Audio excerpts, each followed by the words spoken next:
Iniimbestigahan ng mga otoridad ang umano'y sinadyang panununog sa 3 jeepney na naganap sa Bulaon Public Market, lungsod ng San Fernando, Pampanga, madaling araw ng Lunes, Enero 26.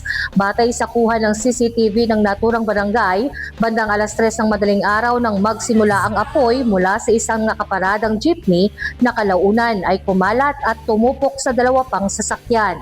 May 3 pang jeepney na nakaparada sa lugar ang bahagyang napinsala ng apoy. Isa sa mga jeepney na tinupok ng apoy ang sinubukan pang iligtas ng may-ari, subalit hindi na ito naisalba at tuluyang nasunog. Nakuhanan din ni Benjamin Regala ang nangyaring sunog at kaagad na umani ng reaksyon mula sa netizens at nagsabing posibleng sinadya ang pagsunog sa mga jeepney.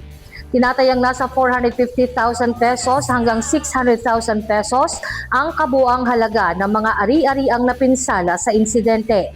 Sa kasalukuyan, batay sa mga ulat, patuloy ang isinasagawang investigasyon ng Bureau of Fire Protection at Philippine National Police upang matukoy ang eksaktong sanhi ng sunog.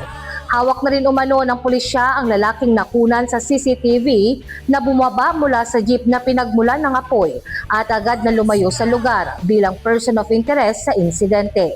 Samantala, agad na nagbigay ng tulong ang Barangay Bulaon sa mga apektadong individual, kabilang ang pamamahagi ng damit, kaunting grocery at tulong pinansyal.